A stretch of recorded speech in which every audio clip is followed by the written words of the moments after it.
projection.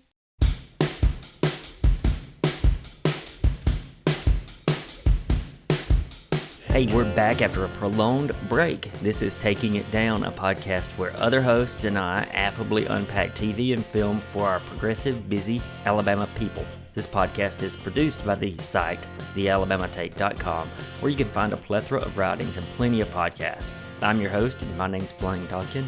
This podcast exists because not only did I find myself missing the Vulture TV podcast, but I often find myself thinking through why I like what I like and why I dislike what I dislike when it comes to TV, movies, books, and music. I have an English degree and a teacher's mind, so why not use it to talk to my friends and contemplate how entertainment is put together. I was once your classic kid who grew up in front of a television set. But my ideas aren't the only set of viewpoints here. That's good news for you. As with me, every week is Adam Morrow, an erudite musician with a penchant for some good reading, Donovan Ronwald, a media specialist with encyclopedic knowledge on film and more, and Natalie Morrow, the first person to ask about fantasy, sci-fi, comics, trashy reality TV, and Beyonce. From us, you'll get the obscure and the obvious about TV and film for your fun and analysis. We'll dig it up for you a little. This week on Taking It Down, episode 135, we had so many choices to talk about, but truth of the matter is, we're also so far behind on a lot of it. But we narrowed it down to the last episode or two of the Disney Plus series She-Hulk Attorney at Law. It ended its season recently. We are going to talk a little about the opening and dramatic episodes of the long-standing MTV series The Challenge. Then we'll wrap up everything with an overview of the Amazon Prime expensive show The Rings of Power and its conclusion. So spoilers for all of that once we get started. We've got full-blown autumn everywhere, people. Enjoy it, pop in your earbuds, take a walk, start a fire with your Bluetooth speaker in it, because that's the best way to listen to us, and we'll be your friends. Now, here are my pals I mentioned. First up is a gentleman who knows every chord to every Halloween-themed U2 song. His name's Adam Morrow. Didn't take long to learn that list. I was about to ask, are there Zero? any? I don't think there's any. They should put out a Halloween album. They already cornered the market on New Year's Day. It's not like New Year's Day is really a great New Year's song. It's just the only one. Next in our round of hosts is a fine guy who can take you straight to Sleepy Hollow if you wish. That's Mr. Donovan Ronwald. Great to be here, Blaine. Fun fact. I drove past Sleepy Hollow when I was not appearing on this podcast last weekend. I drove past Sleepy Hollow. How did I know that you literally knew where Sleepy Hollow was? But what about Stars Yes. Hollow? What can you do about Stars Hollow? So I have been to Washington and Washington Depot, Connecticut, which apparently is what Stars Hollow was based on. And there's a very charming little English pub there that I would recommend going to, the White Horse. They've got a nice little indie bookstore. Don't do it when I did it, which was in the middle of winter. Is it because the musician's hands are cold outside and it doesn't sound as good when you walk around? Well, let's not prolong her introduction anymore. It's last, it's not least. She's judging your pumpkin carving skills as we speak, so get it right. It's Ms. Natalie Morrow. I actually have an inbox filled with Halloween-themed songs, if anybody's ready to make that record. Yes. Oh, you mean record? I was going to say I'm open to playlist suggestions for my Halloween. It's not a very good playlist that I've got going. Yeah, Amber and I started talking about why there aren't any good Halloween songs. So, and in the sense of there are songs you can play at Halloween, but that's it. Like, where are the good year-round Halloween songs? You need to send us those songs to put on Halloween playlist. I could buff out my... Well, they haven't been fully recorded. They're just like lyrics.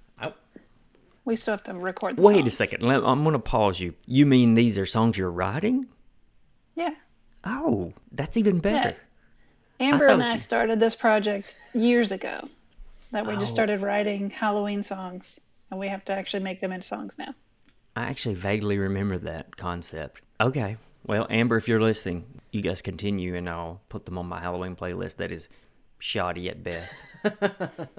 It's just lacking. When I hit play on it, I often find myself skipping a few songs. It's just... Anyway. So it's just Monster Mash over and over again? Now, I love Monster Mash. I'm glad you all joined me, paused the Taylor Swift album for a little while to talk. This is a side. Well, it's not really a side note. It directly pertains to what you just said.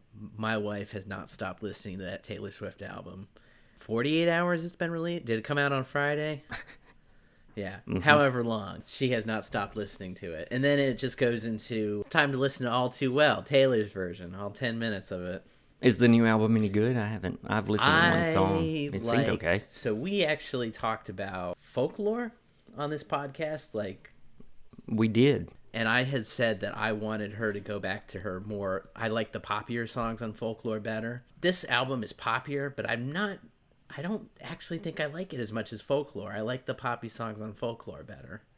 So pop but folk is where she needs to reside. Yeah, I think she did a great job. If she would just make a Decemberist record. I think she's trying to. Natalie, you shook your head. Are you just not a fan of Taylor Swift in general or this album? I'm not a fan. I don't totally buy it.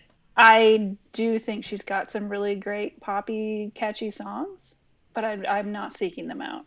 They will come across the radio, and I will listen to them. Yeah, Taylor Swift will find you. That new Beyonce, though, fire. Well, let's dive in to our show. Recently, Disney Plus MCU show She-Hulk Attorney at Law came to a conclusion for its first season. Stars Tatiana Maslany as the titular Hulk and uses Tim Roth quite a bit as Emil Blonsky / Abomination, which I was happy to see. I like it when Marvel realizes they have this great stable of actors that they can pull from and drop into scenarios longer than an episode. So where do we start? Natalie, we haven't talked about the show since Charlie Cox made his guest starring return as Daredevil. In his original classic yellow suit, too, no less. Yeah, the mustard yellow. I liked this version of Daredevil better than any of the other ones. So better than, not that I really gave the Netflix show its fair shake, but better than what he was in the Defenders, better than what he should have been a Jessica Jones episode, right? Or was that just Defenders stuff? He should have been in a Jessica Jones episode, but he was not. Okay, gotcha. I thought that this version of him was way more enjoyable, and I think it is all because I could see him, because Daredevil on Netflix is so freaking dark. That's why I stopped watching it, because I just couldn't see what was happening on the TV. Donovan, did you get a sense of why they chose to use him? Charlie Cox? Because he's great. I mean, the Daredevil character, the Daredevil character. Matt Murdock. They seem to be, with the Marvel TV shows, they seem to be all in on Daredevil. Does seem like it. He made a cameo in Spider-Man's last movie, most recent movie. So yeah, you're right. They do want him to be front and center. Do they just feel like Daredevil is an underused IP that they just have sitting around? It's either that or they don't understand what's his role. Yeah. I was a huge fan of this pairing, though. I thought it was a smart move to strip Daredevil of some of that self-importance, like Natalie's alluding to, and get him to cut up. Because he had that a little in the Netflix show when he would flirt with a girl or two or his friends. That's when he shines as a character. Man, I just loved him. When Tatiana Maslany found him attractive, the show just, I don't know, it doesn't hurt that Tatiana Maslany is possibly one of the most insanely likable actors that Marvel has ever put on screen. That's it. The whole thing just comes across as charming, right? I mean, everything she does is just adorable. And so you can't, they can, like, I told Adam, I think that the last 3 or 4 episodes of this show were probably like the most disturbing thing that Marvel Disney have done yet. Like, people are like, oh, WandaVision was, really dark, and it's like, no, this was way worse. But it doesn't read that way to a lot of people because you can put Tatiana Maslany in these situations. It's like, it's fine, she's cute. Yeah, we're good. She makes it okay. It's like, but it's just so not okay. I had a rough time with with the last few episodes. Because of the revenge porn aspect? All of the issues of, like, the struggle she was having with her being, people don't like who she is, but they like this whole identity issue. There's, like, borderline rape happening. and nothing gets resolved in the end. It's all just like, I don't like this story. Let's start over. It's like, Jesus Christ, this was hard to watch. And then, but I don't, especially to somebody so likable. Come on, guys, let's just be fair. I don't think they ever sold it as hard to watch, and they could have, and that would have been eminently more interesting. Yeah. But that being said, I really like the finale as far as taking everything Marvel does in its television shows and saying, we know that's a bit ridiculous. To me, the finale was a perfect example of what the show could have done all throughout as an exercise in embracing whimsy and using Maslany as the charm that she just has inherent in her. That just didn't work for me. Really? Honestly. I mean, it didn't, because a lot of the issues that they were definitely talking or touching on, but not giving the respect that it deserves, I think, because these are things that a lot of women all over the world deal with or have dealt with, and they're dangerous. So to just kind of like make it like a whimsical thing where this could happen to somebody in real life and they could lose their life for it. Like it was too, they took it to me, it was just too far and then too easily scrubbed off. I don't know. It just didn't work for me. I appreciate that take because I didn't quite look at it that way. The way I saw the finale was really good and entertaining, and I wish that's how they would have started the show, even long before some of the plot lines dealing with this intense experience. If they would have started this way, I think I would have loved it from start to beginning. Yeah, I get that. I kind of agree with Natalie on, it feels like that this show oftentimes just nods to bigger issues or wants to use them almost as window dressing instead of really delving into them. And Donovan, I think it was you that pointed out that's, or maybe it was Natalie that you pointed out recently, that's kind of a Marvel thing to do. It is. Here's this big, complex, heavy circumstance that a lot of people go through, but we're just going to use it to do superhero stuff at times. Or even something that I enjoyed, right? Like Captain America and the Winter Soldier, the second Captain America movie. You know, it's talking about the surveillance state, which is a big, complicated issue. But it just ends up, really at the end of it, it just kind of nods to it more than really engaging with it and engaging with if in this world, you know, are superheroes an aid to fascism and things like that. Instead, it just kind of is window dressing for ultimately a simpler beat 'em up story. I say She-Hulk that. I really did like that. I really did like that episode. And I like the Robert movie, and I like that Robert Redford was the villain. Yeah, me too. I'm agreeing with you, Donovan. I did like the finale quite a lot, way more than I expected I would. But at the same time, now that Natalie shines a light on what it could have done, man, that would have been so much better and more thought-provoking. But I guess we don't turn to this for that. We've had this problem with... It feels like a couple of the Marvel shows have had this problem where... Oh, The Falcon and the Winter Soldier is maybe second worst on the list as far as this idea of having a very great concept to unpack in America and mirror it for us a little. Yeah. But they dropped the ball because of the race thing, you know, having Falcon be a black Captain America. That's huge. Or it had a Captain America who was black even before him during the Korean War. And that was, again, like you say, like Natalie's pointed out, it's just used barely. Just enough to do the next scene or whatever, the next plot point. Even WandaVision kind of had this problem where the last bit, and it was cool, and I liked WandaVision. For the record, I liked WandaVision.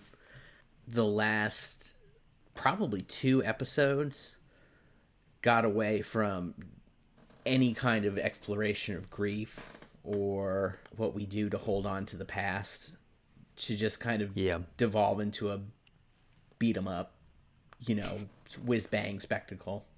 I will say I loved the throwback to the original The Incredible Hulk show. I watched that every Friday night right after Tic-Tac-Toe and just before the Dukes of Hazzard came on every Friday.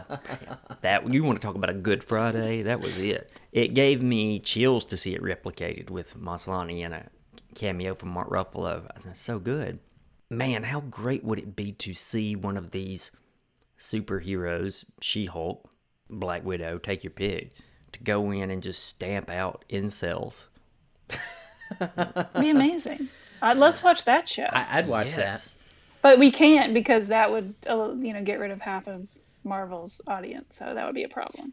that. The keyboard Can't warriors do it. watching this.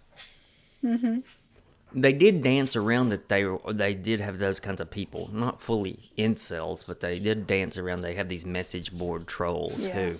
So I guess they did it. They did it enough Okay. that they could check a box, and then they were like, we don't actually want to do anything with this. Let's delete it from the storyline. That's a good way to put it.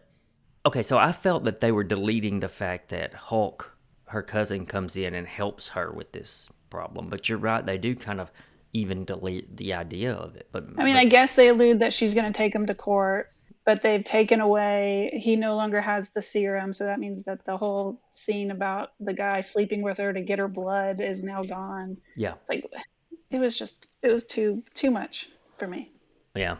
Everybody else seems to have loved it, though, so maybe it's just me.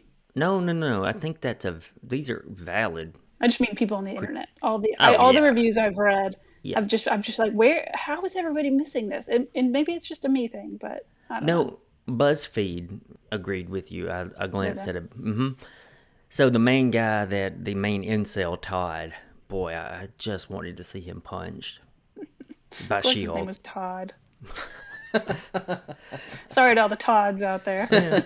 I think we probably have one. I know one. But it does make sense that a bunch of incels who wouldn't like having a female superhero in their quote-unquote real life. And they need to do one now for idiots who complain about changing the race of a fictional character. So they're gonna hate the new Black Panther. Tell you that much. Yeah. Didn't Yeah. they hate the original Black Panther? Yeah, but the next one's a woman, so it's gonna be way worse. Right. It'll be Exactly. race times misogyny squared, right? The fourth wall breaking, I thought that this is how you use it. When she smashes through the Disney app menu, did anyone think that your television or your streaming had messed up? Oh yeah. Did And then I immediately thought Donovan is so pissed right now. I was. It felt like they kind of went whole hog with it, so I was more okay with it. It was like my constant complaint, like the thing I said every week. I wasn't as annoyed as I could have been, but it warms my heart to know that you thought of me as you. My first thought was, oh shit, the dog just stepped on the remote control. And then when I realized what's happened, like, oh, Donovan's gonna hate this. I tend to find fourth wall breaking pretty annoying, but there's just something about Maslany that we've touched on that made it work so much better than maybe a Ryan Reynolds. Although he's growing on me since his Wrexham show. I said it again. I said it before, and I'm going to use the same words. She is just insanely likable. Yeah. I want to watch Welcome to Wrexham, where Tatiana Maslany buys a soccer team in Wales. 100%, yeah. Can we get that? Let's She- throw Coming money to at Cardiff. Let's throw money at her until she can buy like a team in Cardiff or whatever. The big gripe I had just initially is bringing Hulk back at the end just to announce he has a son. That was so unneeded. It would have been totally fine without it, or to me it would have. I just think they wanted to address why Hulk disappeared on a spaceship and just leave it hanging. I think it's fine, or maybe you should have done that 2 episodes before or something. Can they call Hulk's Yeah, son that's Wee weird. Hulk? That's pretty good. She does ask about X-Men. She does. I appreciated that Yeah. so much. I feel like she just winked at me. So while we're on the topic, though, what did you think of the recent Ryan Reynolds-Hugh Jackman pairing once again yeah? Can't wait. It's gonna be so good. I don't even care. Ryan Reynolds I've been turned off after watching Welcome to Wrexham. Like, I'm just over his thing. But him as Deadpool, playing around with Hugh Jackman as Wolverine again, just give me Hugh Jackman. I don't care. I'm in. Well, one show ends, another begins. We'll rope Adam back in. We got the return of the challenge. the spy theme is gone. The partnering taken to a new level as challengers have chosen their own partner, presumably someone whom they can trust and go through the good and the bad with. Hence that subtitle, Ride or Dies. I say presumably because poor Nom did not have that experience. Poor Nom. He's got to have the worst luck of a challenge competitor ever. This is actually a subject of not debate, but this came up on the MTV Challenge subreddit, which I want to peruse after watching the show. Donovan is just judging me over there in the corner. That's actually you as big Fessy fan, right? Yeah, but yeah, I mean, it was just like, yes, these are people who've watched forever. Natalie, you've watched all of it. Has anyone ever been that unlucky? I mean, not in, like, Leroy has had a lot of that kind of bad luck, but he's also had good seasons where he didn't have that problem. Nom has not had a season where something like this hasn't happened. We don't know what Nom can do at all. He looks great, too. He does great in the dailies when he's allowed to compete. Well, let's start with the format. What do you think about the format? Pairing, you get your choice of partner, you have to do everything with them. This is what Natalie pitched on one of the podcasts, basically, right? I'm so glad you remembered that. I don't honestly remember, but... Yeah, I wanted an ally season. Oh, that's right. I think you even said that they got to pick it going into the season, right? Like, you show up with your person. Except for I put them more in, like, there wouldn't always be guy-girl pairs. So you could have, like, a Leroy and Bananas could be a team, which would have been just amazing. Right. TD mentioned that in his column for the challenge this week. It does, when you get to pick who you bring to the show, it does cause a lot of rookies to be there because people are bringing their brothers, their husbands. What did you think? Too many rookies? Just enough? I think it's going to balance out once they bring in all the folks. Yeah. Once they bring in the ringers? Yeah, and they have not hidden who they're going to be. You know, like, you don't have to freeze frame the season trailer to know the 4 people that are coming in. You know what I mean? There's no detective work involved. It's like... It's 6. 6 total. But especially the Bananas and Jordan and their partners. It's like, well, you know, when they started coming from the shadows last week, obviously Bananas is showing up. Really good cliffhanger of a setup for a longtime fans because Jordan did appear, like you're talking about. Didn't bother with showing Anissa coming as his partner, which makes you wonder, is she just going to be... She was in the trailer that they showed immediately afterward. So how are they going to... I guess she's just going to stroll out at the... Yeah, I don't either. They're going to milk that first half. You get all the drama between Jordan and Tori out of the way. Yeah. And then Anissa will show up because she's Tori's best friend. And they'll be like, I got you. It's going to be fine. And then they'll start the challenge. It's my prediction. Do you guys think that Jordan had a mild jog towards the soundstage that they were shooting on, and Anissa couldn't keep up, and that's why she wasn't? That's so That's mean. wrong. But probably. Yeah.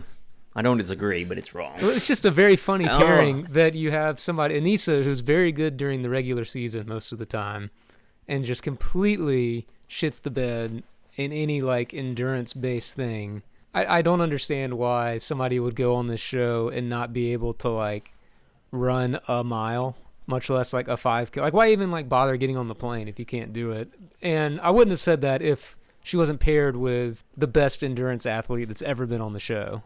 It's a bit of a funny duo they have going. Well, the rumor is that she started the show with a different partner, and that they got quarantined, and then I guess the partner had to leave and couldn't come back, so then Jordan came in as her alternate partner. Makes more sense than them, like, having a fledgling friendship, which I guess they're friends, but... Did the rumor mill let us in on who her partner was initially? They said a name. It wasn't somebody I recognized. Oh, a rookie maybe? Yeah. We have to talk about Turbo. Do we? Yeah, I'm afraid we do. He exited the show in the last episode via elimination from the hands of Horatio and Olivia. What are your thoughts? Maybe even talk about, was Nani given a fair shake to talk to him? Turbo's the worst. I'm I'm glad he's gone. Me too. I'm so glad he's gone. I'm pretty sure that Jordan said I won't come on until he's out. So they got him out early, gave him a puzzle because they knew he couldn't do it. And he's just horrible.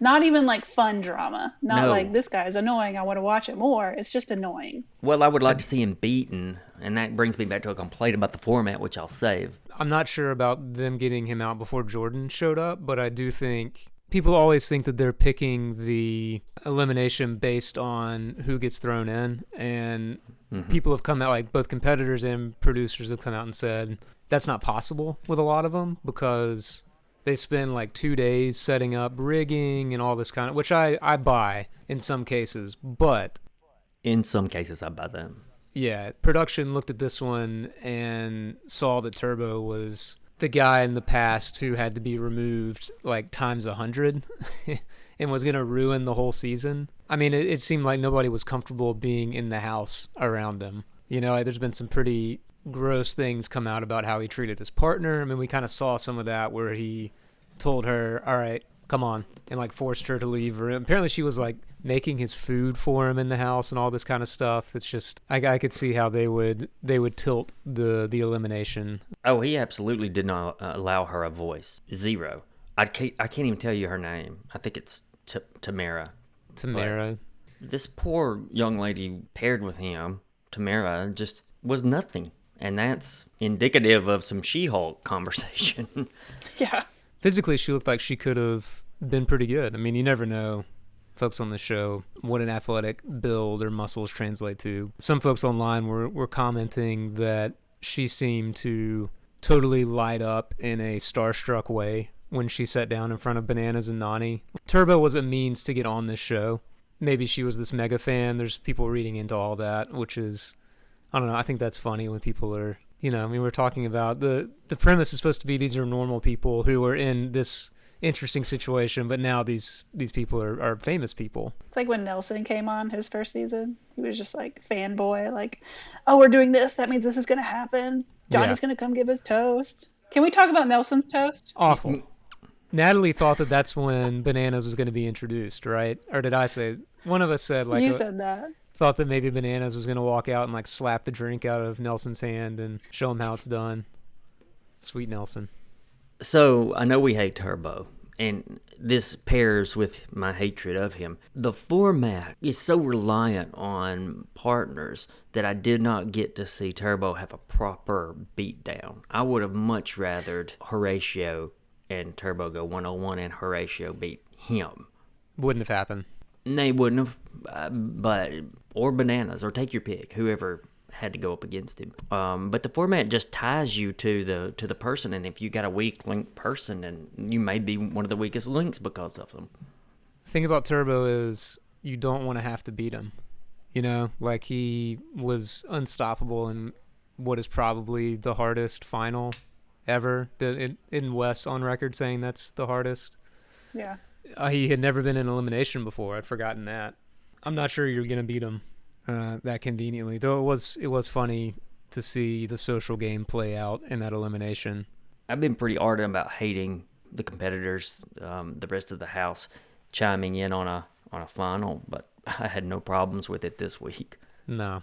Because it was explained well too at the end, where it's like, no, that's part of the social game. I thought, oh, okay, well that clicked. Although they definitely got producer Bananas to say that, to justify it.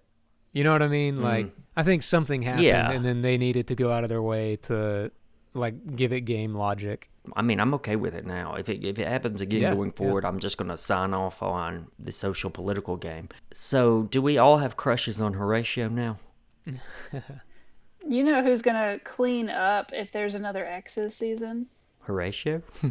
Laurel has got Jordan, CT, a potential Horatio, Nicole. I mean, put her on X's 4 or whatever, X's 3, whatever it's going to be next, and she'll just pick of the litter. She's going to win. I'm glad she's back. Horatio's a handsome young man. He is fearless. Everybody seems to like it. I mean, she's like a good guy, which is kind of refreshing. Yeah, for real. He'll probably do something stupid this next episode now that I've said that. Yeah, but, yeah. You know. Well, we're excited. I definitely wanted to give some time to the challenge Ride or Dies this current season, because future thoughts will be on the website every week, thealabamatate.com, on Thursday afternoons, where TD will offer questions, and then Adam and I will jump in on these next weekly columns where we dissect the challenge. But definitely want to give Adam and Natalie a chance to talk about these opening episodes. We definitely could return to it, but that's why you heard it this week. For the future, just go to thealabamatate.com. Speaking of which, we'll let you know a few things here in the break, which we're headed to. On the other side, we'll talk The Rings of Power from Amazon Prime. So this podcast, Taking It Down, is produced by the Alabama Tape, but there is a lot more there. There's a lot of writing, essays, book reviews, you name it, and there might be a little bit of it. On Mondays, you can listen to Take It On Sports. That's a podcast that'll be on the site and any podcast app.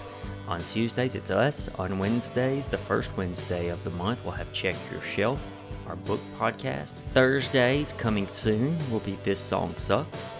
Fridays, every Friday, it'll be Alabama Slam, the pro wrestling podcast.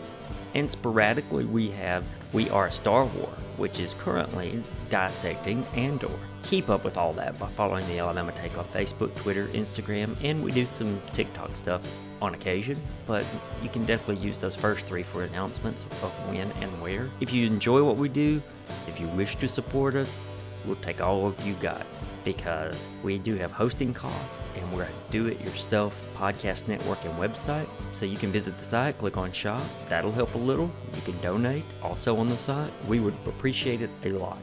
But let's get back to our show this week, Taking It Down. Okay, so Amazon Prime's swing for the fences Game of Thrones-like show. I think that's kind of what they were shooting for. That's been reported a lot. Anyway, it came and went, and it's already done, so that gives us the opportunity to talk about it as a whole. It's TV's most expensive show ever. It's The Rings of Power, Lord of the Rings, The Rings of Power. That colon's important. It's in all of the Lord of the Rings stuff, I think, so far. Maybe not The Hobbit, but... So the three of you were praising the show, but it's ended. So I'm curious to hear where you stand with it now that it's done. I'm going to turn it over to Adam to kind of lead this discussion. Well, first, Blaine, I would take issue with saying that they were going for a Game of Thrones-esque thing here. Lord of the Rings is the granddaddy of them all and set the standard over 20 years ago for how this is done. I should have been more explicit, is that Amazon Prime was going for their own Game of Thrones-like hit. Like, this is our Game of Thrones. This is why you subscribe to us, like you would HBO. I think we all understood you, but we wanted to be mad at you anyway. But we still hate what you said. Just you know you're in the right place for a recap of the show when just an offhand comment like that just kicks the hornet's nest and all three of us are talking at the same time. So I'll start by giving more detailed introductions for why this panel of two that I'm speaking with are the people to comment here. These are former Tolkien students. Took a Tolkien class at the University of Alabama close to 15 years ago. But hey, y'all have read the source material. You have read the material that influenced the source material. You have obviously read the material that both pre and post dates that material, blah, blah, blah. You were in it. I'll shout out to Dr. Luke Neeler here for being an incredible professor for that class. Yeah, we did everything from Tolkien's translation of Beowulf to the Kalevala to bits of Unfinished Tales to parts of the Silmarillion, and then we read the entirety of the Lord of the Rings. It was a great class. I ended up writing my paper on Turin Turambar, which makes me sound like a crazy person now that I say it out loud. That's okay. I wrote mine on gardening, so Here we are. We did some lesser known Tolkien stuff like Leaf by Niggle, and it was a fantastic class. So Dr. Neeler, I doubt you're listening to this show, but if you are, we very much enjoyed it. So I want to start with general thoughts, and I guess we should draw a line and say we will freely spoil from this point forward if one accidentally slips out. But what was your overall, I guess let's start with expectation and then impression of what happened. Because some people, Peter Jackson, the original trilogy, set a fairly high bar, unless you're someone who's still mad about Tom Bombadil. You think that these are a pretty nice adaptation, right, from these giant tomes to, a palatable film series that ends up sweeping the Oscars. You know what I mean? Like who would have guessed that, say in the 60s when Tolkien was kind of the stuff of Robert Plant's fancy, that it would end up there. But then a big misstep with The Hobbit. So it went from like this franchise can do no wrong, or not even really thinking of it as a franchise, to being burned by The Hobbit. So going into this, what were your expectations? Can we clarify that I'm not mad about Tom Bombadil being excluded? I'm mad about the Barrow Wights being excluded, because it's one of the closest bits that Tolkien ever came to horror, and he just Would've nails been great it on film. Oh, man. As for me, expectations going into this were low. It's obviously a corporate product. It's meant to sell. It's meant to kind of appeal to a lowest common denominator. And there were things throughout the show that I was just kind of like, oh, that's fine, or that's kind of dumb, or whatever. But overall, I think when we initially started talking about this show, we kind of all voted and gave it an 8 out of 10. And I think I would end with an 8 out of 10, which is I think 8 out of 10 is a pretty good review. What I want to hear Natalie's thoughts to the same question, but you said there were things that you thought, well, that's kind of dumb. What are some of those things? What's an example of that? I don't know why I thought it was so dumb, and if this is in the Tolkien source material, I just don't remember it. But the whole thing about like, we have to expose every elf to the light of mithril silver. They've exposed them to the light of pure Valinor, or we're just going to wither up like shadows and die. I thought that was kind of dumb. The reasoning for the rings, and for a lot of like the basic architecture for how the magic in the universe works, have always kind of been like, hey, don't worry about it. This just exists. You know what I mean? Like, they're great storytelling devices, but not necessarily... Which is, I don't need it to be perfectly logical. Natalie, I don't want to go off on too far of a tangent. Go ahead. No, I was going to say the rings being, the elvish rings being created to restore and repair. That's perfect. That's a perfectly fine like origin story for them, for me. It doesn't have to be, we've got to expose all the elves to mithril silver and then they're going to be in the pure light of Valinor and everything's going to be fine. Because elves are kind of into that restoration and repair kind of thing. Okay, I'm done. Well, I'll tack on there. I thought that they did, elves in the source text, even in Lord of the Rings, are kind of sad. There's like a melancholy to elfdom that I thought that this show, it's in the Peter Jackson films, but it's also kind of just attributed to everything's changing, where the old guard that are kind of selflessly trying to get across this finish line to hand this off. Even in Lord of the Rings, it was kind of like, the elves are this old guard that's trying to get across the finish line to hand things off. But here, they are shown in a more fleshed out world and still have that melancholy to them, which I thought they did a great job exploring and explaining. That was one of the strengths of the show. Natalie, what were your expectations and what is your takeaway? I mean, I think my expectations were pretty low for a lot of the reasons Donovan said. And, when we all heard that they were making it, it was like, okay, what's going to happen? I'm obviously going to be interested. And then the first trailers came out, and the trailers just didn't do it any justice. I mean, it was basically just clips from the first episode, which made it hard to get a picture of what the show was actually going to be, because how do you do that if you're just showing clips from episode 1? It wasn't a fair representation, I don't think. And so I don't think a lot of people wrote it off because of that. But I think, people have had complaints about pacing.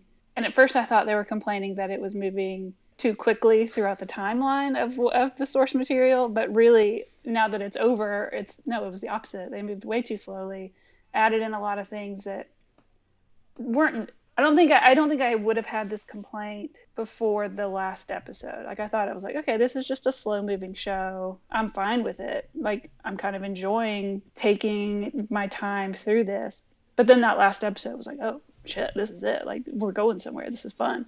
But I really enjoyed it. I think I would still recommend, if you're a fan of this world, to get into it. I honestly, just to go back to Blaine's horrible comparison, I'm actually finding it more difficult to get excited about House of the Dragon, because watching Rings of Power has just been, even though there's certainly a lot of dark elements, it is still a brighter world in like an optimistic sense.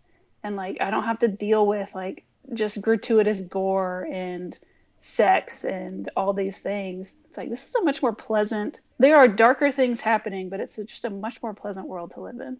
And I'm glad to be back. Totally. I think there's a, it's very easy to use darkness to pretend that you have nuance and Yes, like a more realistic view of the world, and I disagree with that. I think it can go a little too far, and it's almost like I maybe even said this when we talked early about the show. It's like, oh, remember when everybody just started drinking IPAs that had like the most amount of hops in them possible? It's like, you're not making this better.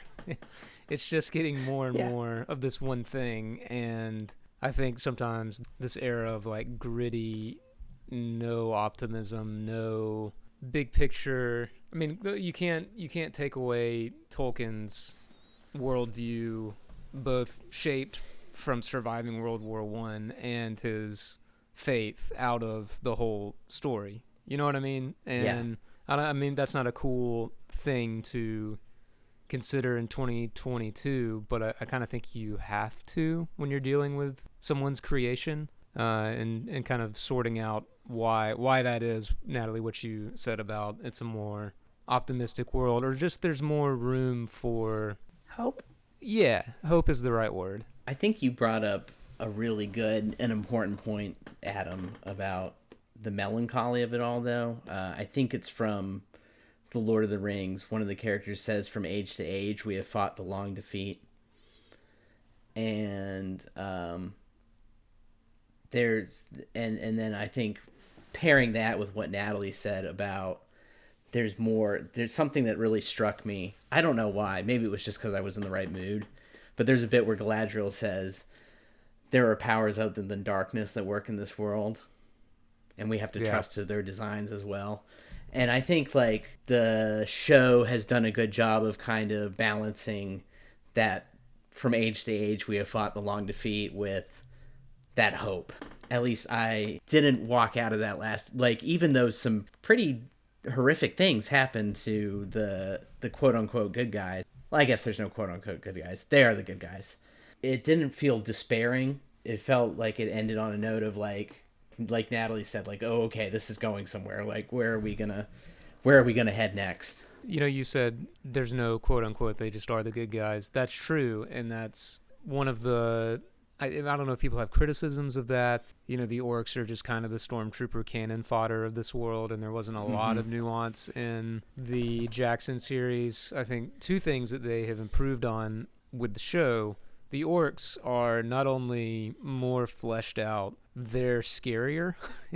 Yeah. Like the scenes of them only being able to move at night, what happens when they're in the daylight, their means for getting around that, their motivations. I mean, they're like on a very tangible, they are the thing that goes bump in the night. You know what I mean? Yeah. Whereas like, I mean, there were scary moments, again, quote unquote, scary moments in the original run, but I just thought it was better this time. And you had some complex character building with, we knew the show would do things like, let's see young Galadriel, let's see young Elrond, let's see Numenor, all these kind of like fun things. But young Galadriel, not always the sage, wise elf queen that she is by the time she shows up in Lorien later. It seemed like they did their best to kind of muddy the waters there, at least on intention. They obviously didn't push it that far, but what did you guys make of that? I think it's the right choice. I mean, it would have been, if you think about this show, if she came in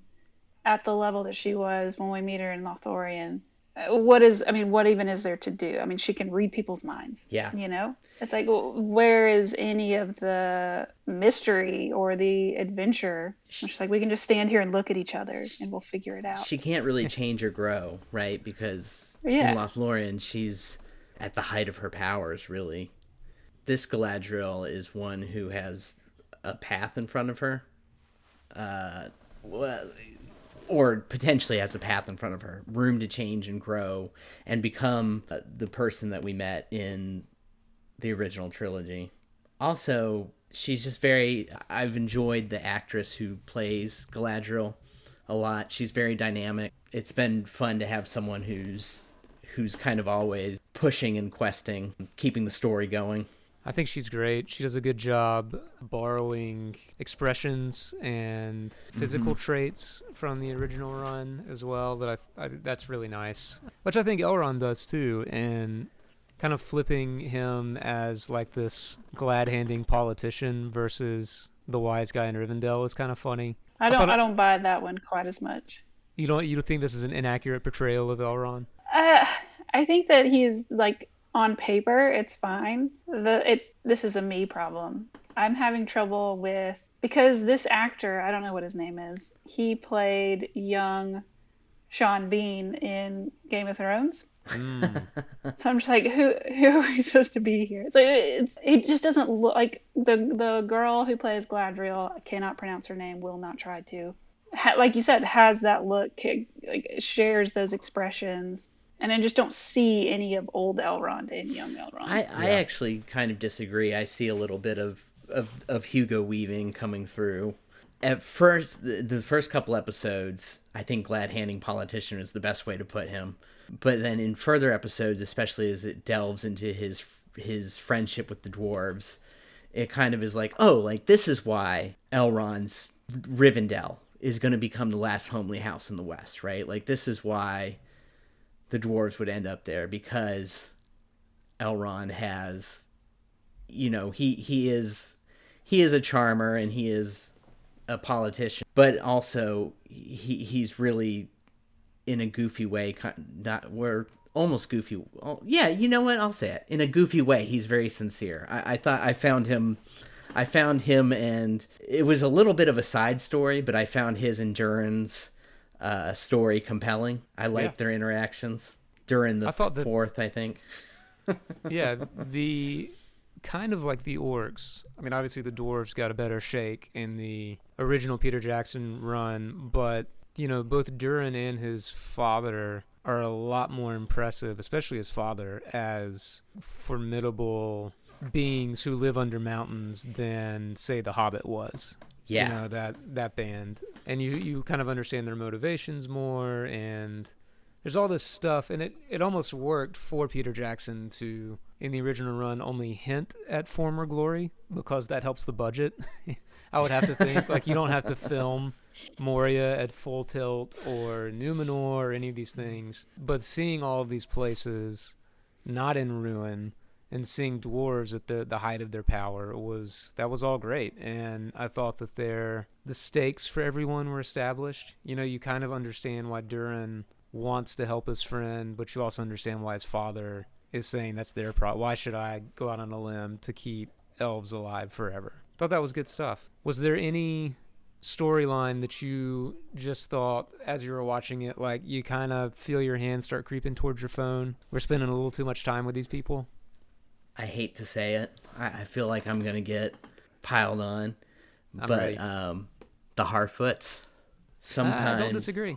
Sometimes there were episodes where we didn't have Harfoots, and at the end of them I was kind of like, oh, I didn't really miss them that much. Episode 6 released, I think it's episode 6, the one where, massive spoilers, where Mount Doom is finally created. Which was awesome.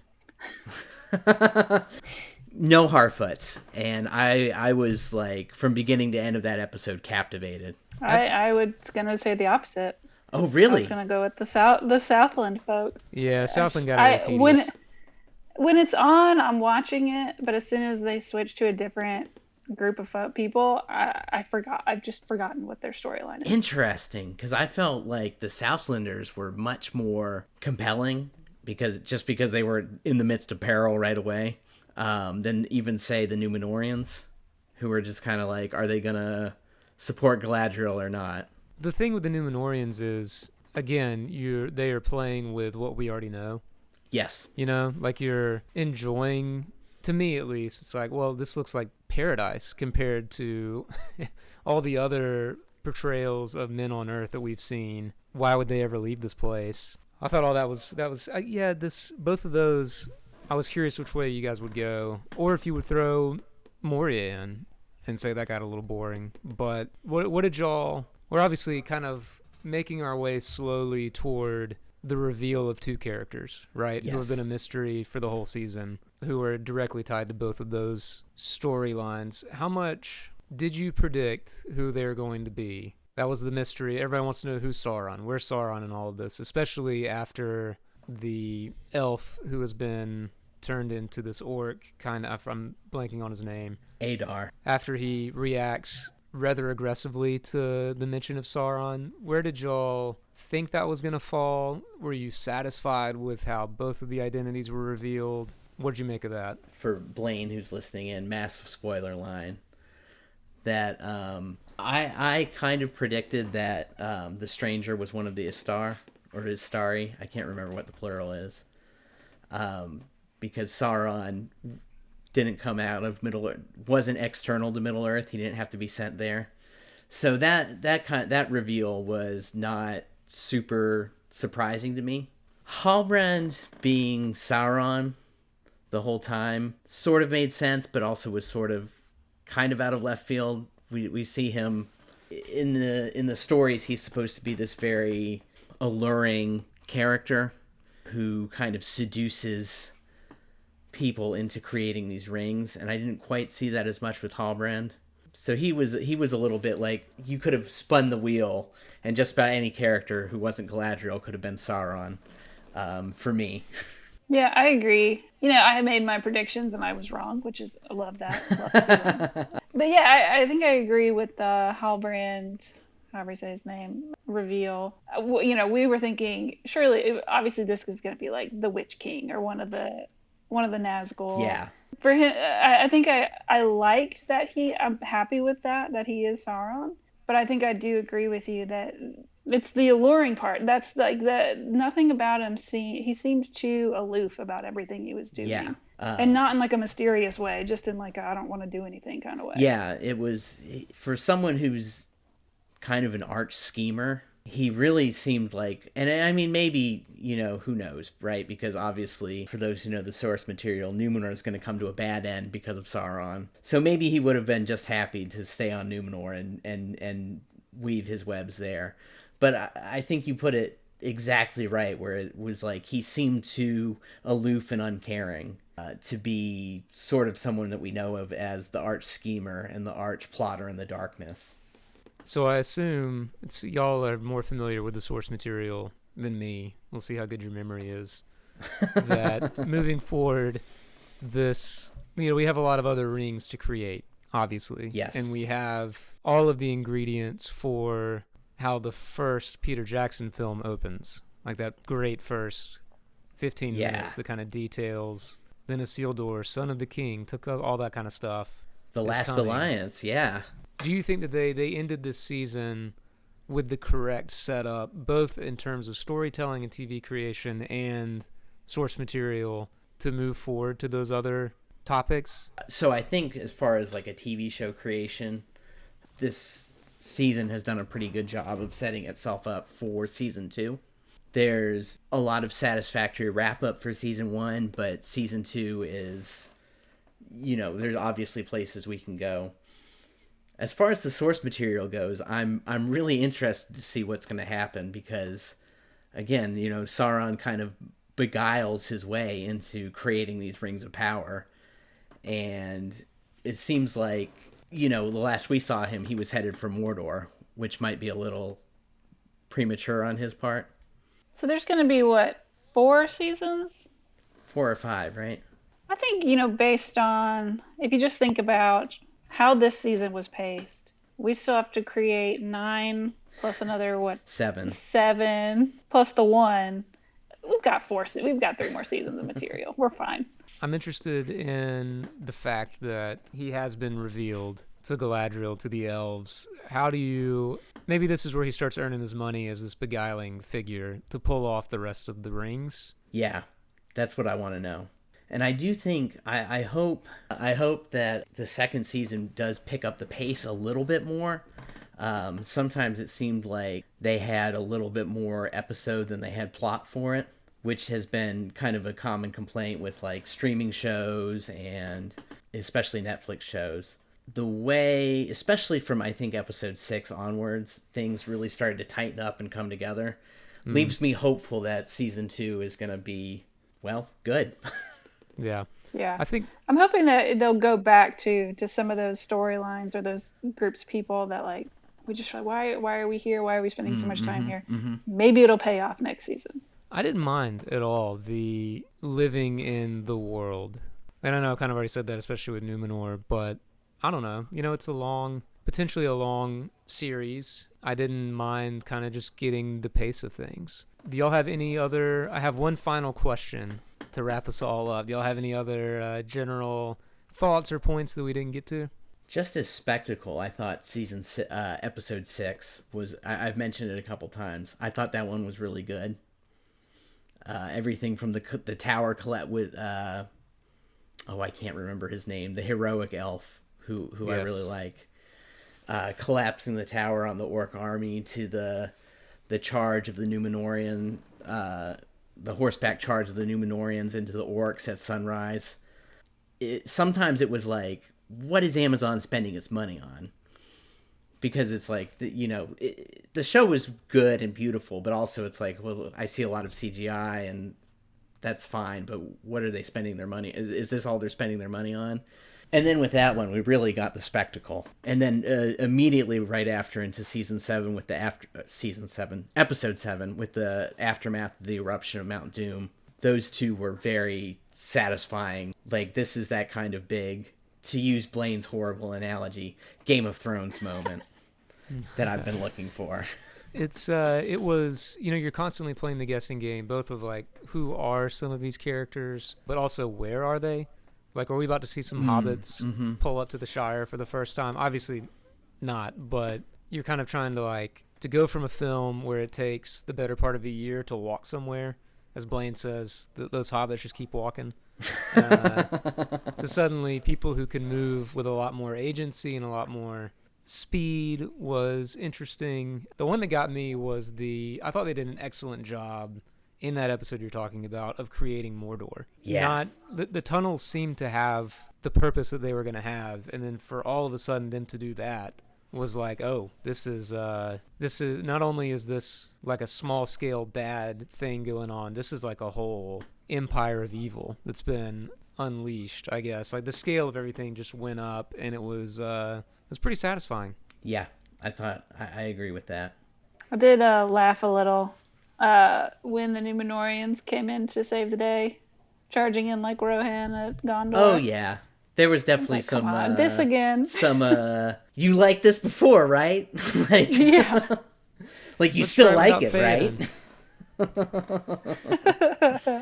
And there was a little bit where they were like, it's dawn and they're charging and it's still night, and then all of a sudden they're charging and it's dawn. Yeah. It was a little goofy, but I thought overall the spectacle worked for me. So my last question is about spectacle. Every episode seemed to feature one usually very beautiful, but very slow motion sequence. Galadriel was in most of them. What was your favorite slow motion sequence of Rings of Power season 1? That's a good question. It would definitely have to be one with Galadriel. I did kind of enjoy, and I don't know if it went into slow motion so much as it was kind of showing off what she could do, but the one where she's training the Numenorian soldiers are training, and it was just kind of cool. The Peter Jackson trilogy did this with Legolas, where he would just be able to do, like, get on a horse in a way that nobody else could. Yeah. And I thought it was kind of cool to show off, like, this is what an elf can do. Agreed. And, you said she's on a quest earlier. I think by the time we meet her previously, she's the Lady of the Wood. It's like, does she even leave that one flet that they're on? Probably not. Yeah. And here she's, like, gallivanting around and kicking ass. And I thought that was, I'm with you. That was great. I have a different answer, but I'm going to wait until Natalie weighs in here. So I don't actually remember if this was in slow motion or not. But it was another one of those, one of the first scenes of the entire show, when Galadriel and her little band of army folks were looking for Sauron or somebody, and they're fighting in the cave, I guess it was. With the snow troll. Yeah. Because it was a lot of those same kind of things, just like showing like the grace and the agility of what the elves can do in battle. Yeah. It's like she got to do some like badass stuff in that scene that we haven't really seen yet, come back yet, which I would love to see. That was cool because she got to do kind of the like ramp up jump to stab the cave troll, the snow troll, and that was cool. That brings up a point that I always found, like as a kid, middle school age, reading Lord of the Rings, frustrating that the elves were apparently just able to do whatever back in, like, they had this small group of them hunting Sauron, and now it takes like these full armies to have a proxy war with him. You know what I mean? Like, gone are the days by the time you get to Lord of the Rings where one elf is like, yeah, I'll go find him and kill him. No big deal. Yeah. I think my answer to that would have been there's one great scene where she's riding a horse on a beach where they clearly just said, make this cinematic, and handed production a blank check. But when she almost makes it to the western, what do they call that? The Grey Havens? Valinor. When she almost makes it to Valinor and she bails right on the edge, and like the light is like consuming everybody and she jumps in the water. I thought that was really good. I was very into that. I kind of forgot about that because it happens, in the first or second episode? Second episode. Yeah. So that's a lot of good stuff. I think that if you are listening, if you've made it this far, thank you for sticking with us. We even lost Blaine. We lost Blaine during that. I think he was trying to avoid spoilers. So thank you for listening to us ramble about Lord of the Rings. Thanks for listening to the whole episode. Make sure and tune in next week. We'll be back. I don't know what we're discussing.